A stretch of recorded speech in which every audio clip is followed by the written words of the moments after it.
Welcome back, everybody. In this section, we will talk about tuples. Tuple is one kind of data type. So let's go through tuples. There is no many methods like list or set. Tuples is actually a kind of immutable kind of data type. So what's immutable? Maybe we'll talk about that. So let's see the definition of tuple. Tuple is a collection of different data types, which is actually ordered and unchangeable. That is immutable. We can't modify once we create it. Tuples are written with round brackets like this. Once a tuple is created, we cannot change its value. We cannot use add, insert, remove methods in a tuple because it's not modifiable or it's not mutable. Unlike list, tuple has few methods related to tuples. Tuple, just to create tuple, and the count, actually to count as like the items if we have some items. I think it's better if we start by creating just a file I can call tuples.py. And just to create an empty tuple, you may say empty tuple. Let's see, we can do something like this and see the value, print empty tuple. You can run it, yeah? And maybe you can check the type.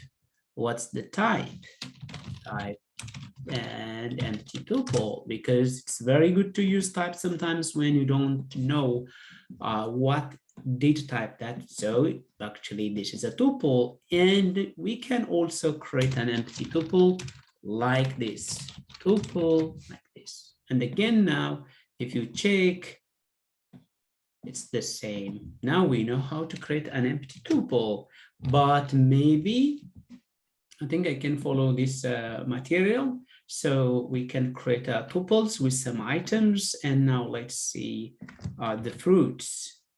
And as you can see, the structure is actually just looks like a list, but with parentheses. And it's ordered. We can access the first item, the banana, with 0 index. Yeah. As you can see, it's banana, and print fruits in -1 to access the last index. As you can see, lemon, so it works indexing.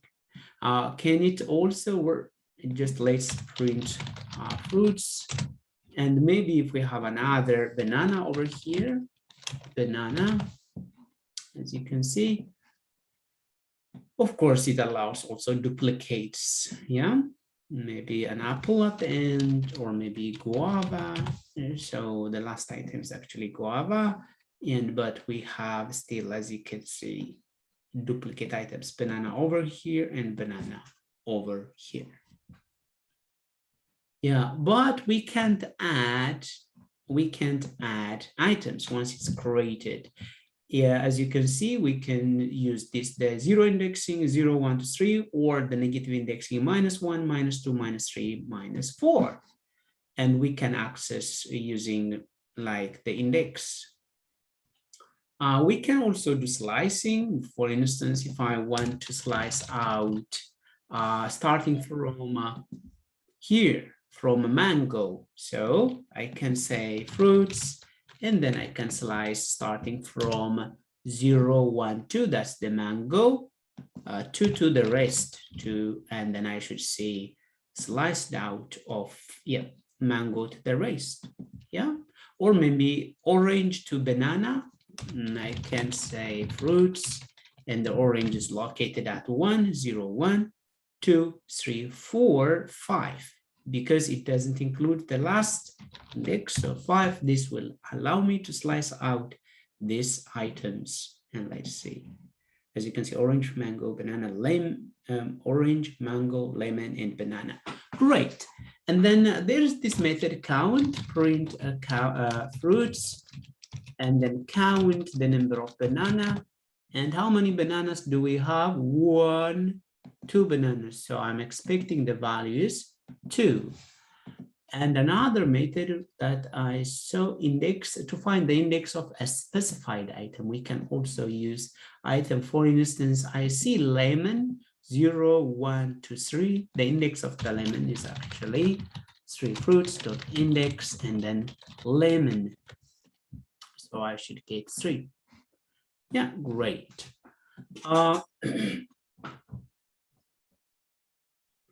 Checking an item in a list, we can use the in membership operator to know if something exists or not. For instance, do we have an apple in the fruits? What do you think that the value? Is it going to be true or false? Do we have an apple? It seems we don't have, so it's going to be false. Yeah. Print, maybe I can check a lemon, and in fruits,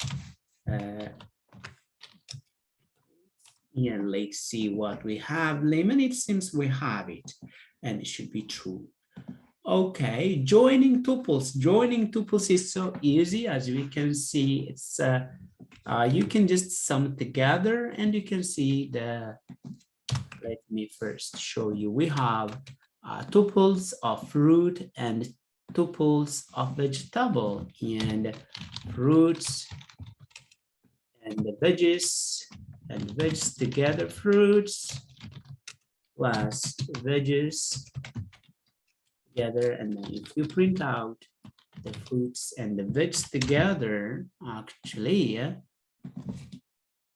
yeah, so it's this together. So we can concatenate that. Now there is one method that allows you to delete the tuple, not just one item, but just to destroy it. Then you can say, hey, though fruits, yeah, veggies, and if you now print fruit and vegetable, what would be the result? I have destroyed it already. I have deleted it already. So if I try to print it at here, so it should be error because it's not anymore there. So that means the deletion was successful then. Yeah, so I think there's no match to learn when it comes to tuple. You can also use for loop, but let's do summarize. When it comes to tuple, we create, but we cannot modify it. And we call this immutable, yeah? And it is an order item, indexed and an order. It is indexed and an order, almost like list. We can use the tuple function to create a tuple from list or from list or from other data types. Now we can use the count method to count items.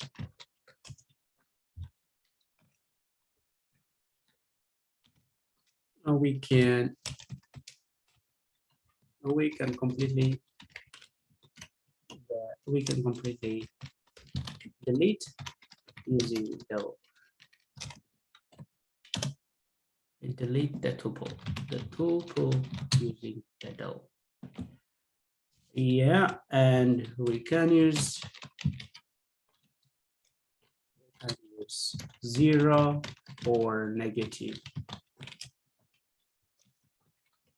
indexing to access each element. We can use the in membership operator,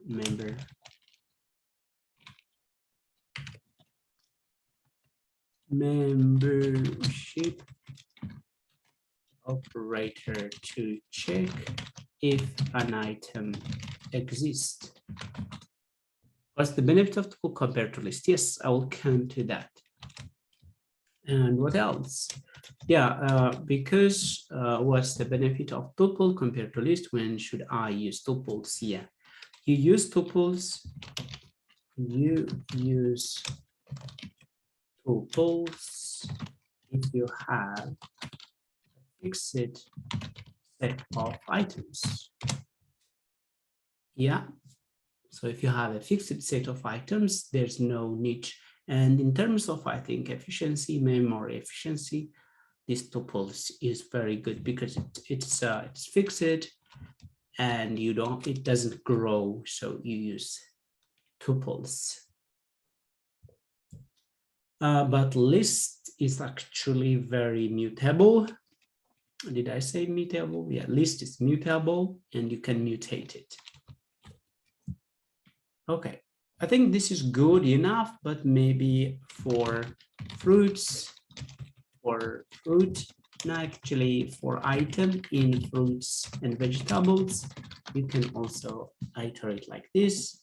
And you can now, as you can see, fruits and vegetables not defined. Oh yeah, do you know why? Because we have deleted it here using the delete method. Now let's try all over again. Yes, I managed to print it out. Everything, yeah. And the tuple, sometimes we can create also tuple so easily. For instance, item in item.upper. As you can see now, I'm creating a pair of the items, as you can see here. Oh yes, sorry, I should have invoked it. I should have. Yeah, great. This is a tuple or so, and then maybe item.lengths. The other way, lengths and an item. Let me try to figure out, as you can see. Yes, now maybe you can also just a list of tuples. You can make this, and let me just append this tuple over there. Sometimes you may have such kind of a data structure. List of tuples, append this. You never know what kind of data structure you may expect, but this is one common kind of data structure. Yeah, but did I show you how to print different modules? I didn't show you, but there are modules. For instance, we can import the math. So to do some mathematical operation, and if I say print math.square root of 2, what's the square root of 2? 1.4 something, right? 1.4 at the very beginning. Where is it? Yeah, it's here. So we can import also from pprint import pprint. This pprint is actually to make prettier print. For instance, this is hard to read. Instead, I can print it like with a pprint that's prettier, pretty print. So it's so easy to. And then I will teach you how to import modules in the module section. So now we have completed actually the tuples sections. There is no much information, but remember to go through this exercise and you will be familiar, very familiar with the methods and how tuples work. That's how you actually solidify your knowledge or your skill related to every topics.